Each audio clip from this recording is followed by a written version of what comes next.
325장 함께 찬양하겠습니다.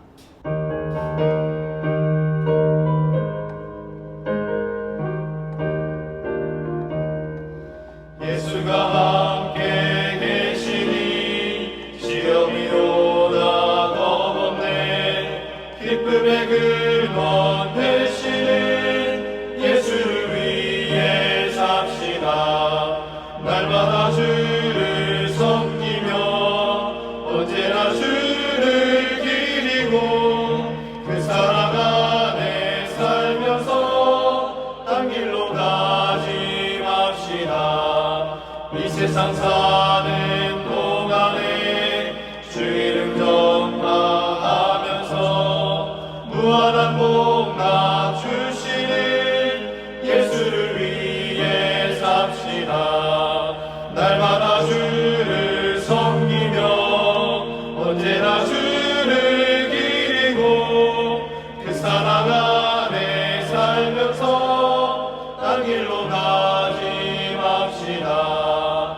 이 세상 친구 없어도 예수는 나의 친구니 불의한 일을 버리고 예수를 위해 삽시다.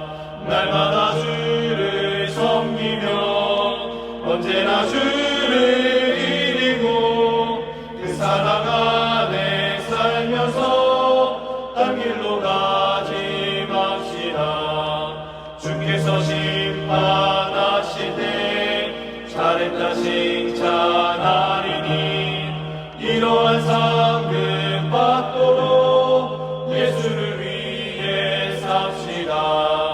날마다 주를 섬기며 언제나 주를 기리고 그 사랑 안에 살면서 딴 길로 가지 맙시다. 기도하겠습니다. 사랑의 하나님, 우리를 주의 말씀 앞으로 불러주시니 무한 감사를 올려드립니다. 지금 대한민국은 태풍이 지나고 폭염으로 고생하고 있습니다. 그리고 폭등한 생활 물가로 인해 큰 고통을 겪고 있습니다. 수많은 사람들이 어려워하는 이 시간, 하나님의 위로와 도움의 손길을 허락하여 주시옵소서.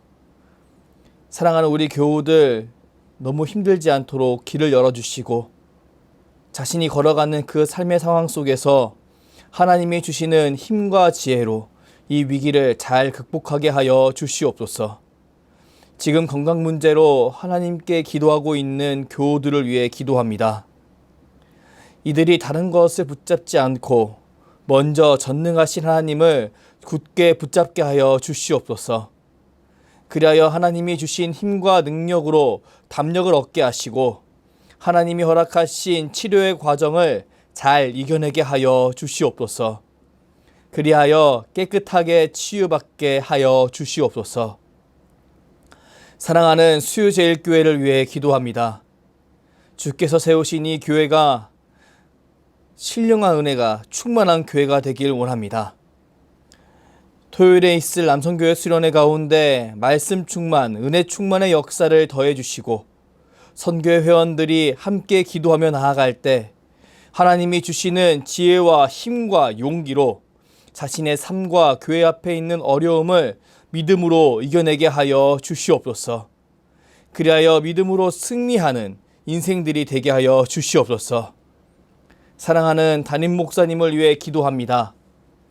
주께서 세우신 주의 종 가운데 영육 간의 강건함을 주시옵소서. 그리하여 주께서 맡기신 이 교회를 주님이 허락하신 그 자리로, 그 꿈의 자리로 이끌어가게 하여 주시옵소서. 주의 종이 말씀을 준비하고 선포할 때 하나님의 권능을 더하여 주시고 주의 백성들이 주의 말씀을 듣고 받아 먹을 때 영적 생명이 더욱 충만케 되는 역사를 경험하게 하여 주시옵소서. 이제 주의 말씀을 묵상합니다. 통독하는 말씀과 선포되어지는 말씀을 통해 우리 가운데 하나님의 음성이 들려지길 원합니다. 성령 하나님, 우리를 주관하여 주시옵소서. 감사드리며 예수 그리스도의 이름으로 기도드립니다. 아멘. 오늘 우리에게 주신 하나님 말씀은 열왕기상 17장입니다. 길라앗에 우거하는 자 중에 디셉 사람 엘리야가 아합에게 말하되 내가 섬기는 이스라엘의 하나님 여호와께서 살아계심을 두고 맹세하노니 내 말이 없으면 수년 동안 비도 이슬도 있지 아니하리라 하니라. 여호와의 말씀이 엘리야에게 임하여 이르시되 너는 여기서 떠나 동쪽으로 가서 요단 앞 그릿 시냇가에 숨고 그 시냇물을 마시라. 내가 까마귀들에게 명령하여 거기서 너를 먹이게 하리라. 그가 여호와의 말씀과 같이 하여 곧 가서 요단 앞 그릿 시냇가에 머물매 까마귀들이 아침에도 떡과 고기를 저녁에도 떡과 고기를 가져왔고 그가 시냇물을 마셨으나 땅에 비가 내리지 아니하므로 얼마 후에 그 시내가 마르니라. 여호와의 말씀이 엘리야에게 임하여 이르시되 너는 일어나 시돈에 속한 사르밧으로 가서 거기 머물라. 내가 그곳 과부에게 명령하여 내게 음식을 주게 하였느니라. 그가 일어나 사르밧으로 가서 성문에 이를 때 한 과부가 그곳에서 나뭇가지를 줍는지라. 이에 불러 이르되 청하건대 그릇에 물을 조금 가져다가 내가 마시게 하라. 그가 가지러 갈 때 엘리야가 그를 불러 이르되 청하건대 내 손에 떡 한 조각을 내게로 가져오라. 그가 이르되 당신의 하나님 여호와께서 살아계심을 두고 맹세하노니 나는 떡이 없고 다만 통에 가루 한 움큼과 병에 기름 조금뿐이라. 내가 나뭇가지 둘을 주었다가 나와 아들을 위하여 음식을 만들어 먹고 그 후에는 죽으리라. 엘리야가 그에게 이르되 두려워하지 말고 가서 내 말대로 하려니와 먼저 그것을 나를 위하여 작은 떡 한 개를 만들어 내게로 가져오고 그 후에 너와 내 아들을 위하여 만들라. 이스라엘의 하나님 여호와의 말씀이 나 여호와가 비를 지면에 내리는 날까지 그 통의 가루가 떨어지지 아니하고 그 병의 기름이 없어지지 아니하리라 하셨느니라. 그가 가서 엘리야의 말대로 하였더니 그와 엘리야와 그의 식구가 여러 날 먹었으나 여호와께서 엘리야를 통하여 하신 말씀같이 통의 가루가 떨어지지 아니하고 병의 기름이 없어지지 아니하니라. 이 일 후에 그 집 주인 되는 여인의 아들이 병들어 증세가 심히 위중하다가 숨이 끊어진지라. 여인이 엘리야에게 이르되 하나님의 사람이여 당신이 나와 더불어 무슨 상관이 있기로 내 죄를 생각나게 하고 또 내 아들을 죽게 하려고 내게 오셨나이까.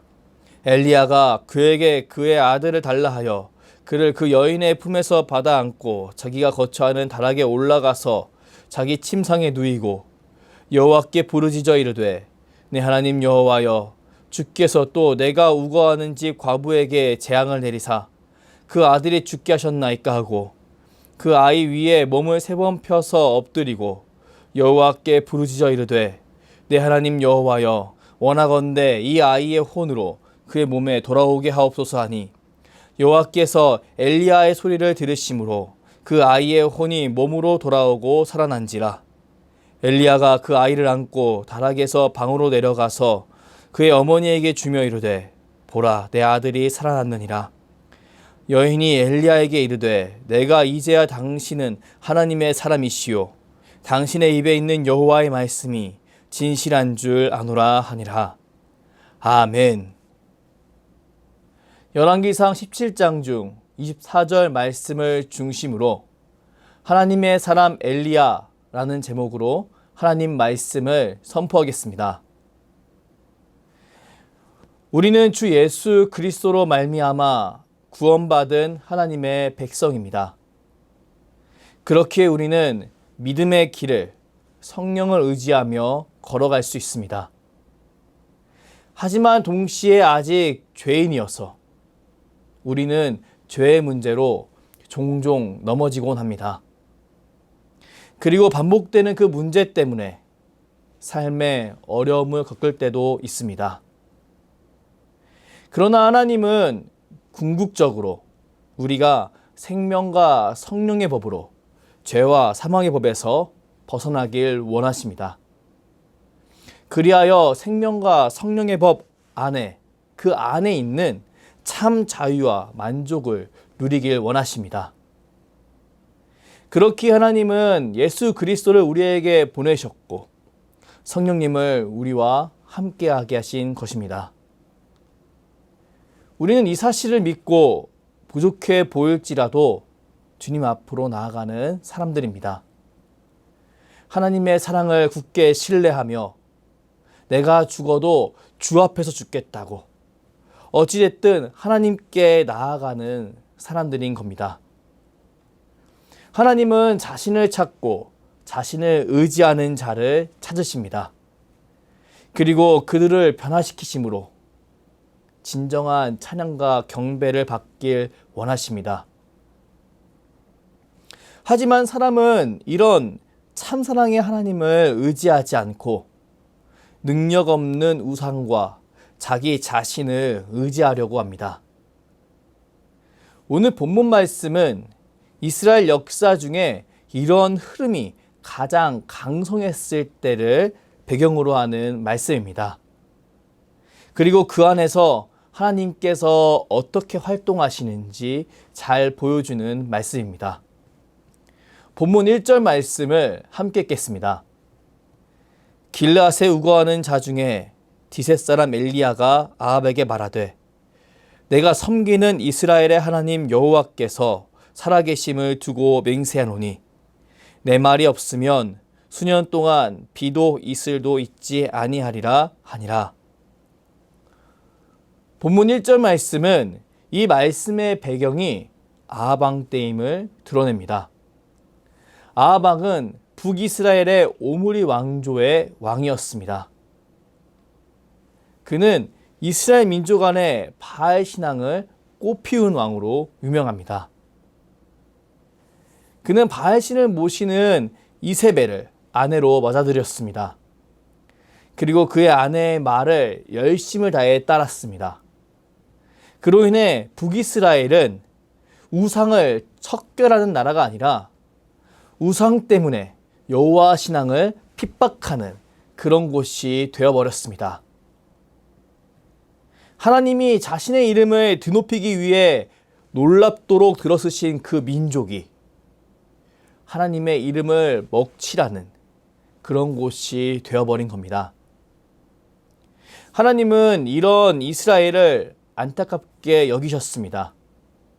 그렇기에 하나님은 한 선지자를 불러 북이스라엘과 아합 왕에게 소리치게 하셨습니다. 그가 바로 오늘 본문의 주인공인 엘리야인 겁니다. 성경은 왕에 대한 소개가 이어지던 지난 흐름에서 벗어나 갑자기 엘리야라는 인물을 등장시킵니다. 그리고 그가 그 당시 절대 권력을 갖고 있던 아합 왕에게 저주와 같은 말을 했음을 드러냅니다. 여호와께서 살아계심을 두고 맹세하노니 내 말이 없으면 수년 동안 비도 이슬도 있지 아니하리라. 엘리야가 아합에게 한 말입니다.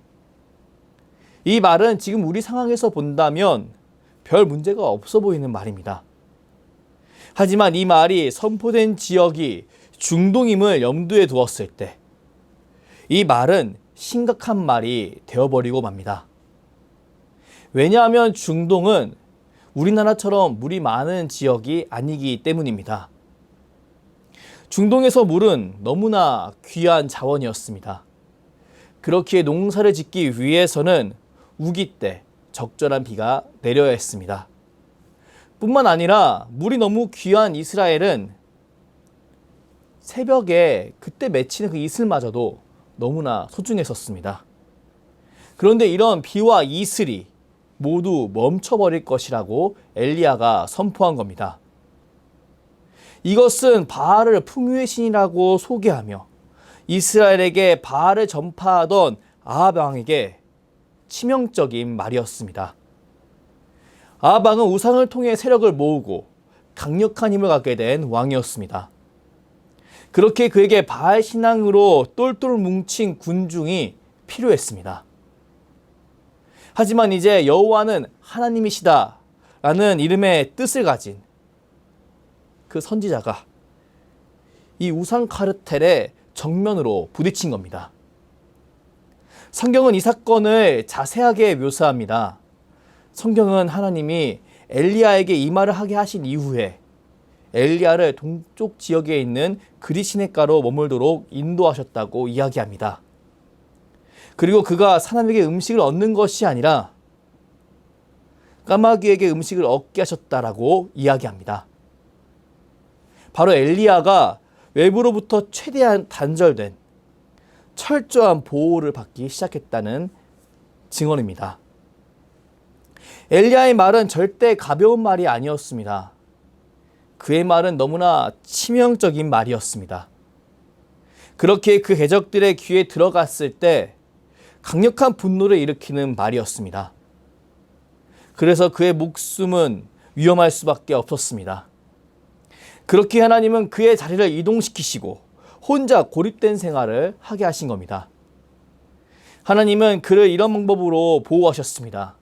그리고 하나님의 말씀이 이루어지기 시작했을 때, 북이스라엘 땅에 가뭄이 시작되었을 때 그가 다른 사람들을 만나게 하셨습니다. 선지자 엘리야는 사르밧 과부와 그의 아들을 만나게 되었습니다. 그리고 절망 속에서 죽음을 맞이하려고 하는 그들에게 소망을 주었습니다. 그리고 그 이후에 죽음을 맞이한 여인의 아들을 살려줌으로써 그가 믿는 하나님이 참 하나님이심을 드러냅니다. 그때 엘리야는 그 여인의 입술에서 다음과 같은 고백을 듣게 됩니다. 본문 24절 말씀입니다. 여인이 엘리야에게 이르되 내가 이제야 당신은 하나님의 사람이시요 당신의 입에 있는 여호와의 말씀이 진실한 줄 아노라 하니라. 아멘. 성경은 세상이 아무리 하나님이 필요 없다고 이야기하나 결국 하나님을 필요로 하고 하나님을 인정할 수밖에 없음을 이 사건을 통해 분명히 드러냅니다. 바알 신앙에 중독된 사람은 하나님의 호의를 받고서도 하나님을 잘 인정하지 못했습니다. 하지만 그런 그들조차도 하나님의 놀라운 능력을 거듭 경험하게 되었을 때 결국 하나님을 인정할 수밖에 없었습니다. 자신과 주위 사람들이 따르던 바알 신앙이 아닌 여호와 신앙이 참 신앙임을 고백할 수밖에 없던 것입니다. 성경은 이런 여인의 고백을 통해 우리가 믿는 하나님을 역사 가운데 살아 역사하시는 능력의 하나님으로 드러냅니다. 그리고 삶의 문제로, 죄의 문제로 힘들어하고 있는 우리에게 자신의 백성을 방치하지 아니하시는 그런 능력의 하나님이 바로 너의 하나님이라고 분명히 제시합니다. 맞습니다. 하나님은 자신의 백성을 그 누구보다 아끼시며 강하게 붙드시는 하나님이십니다.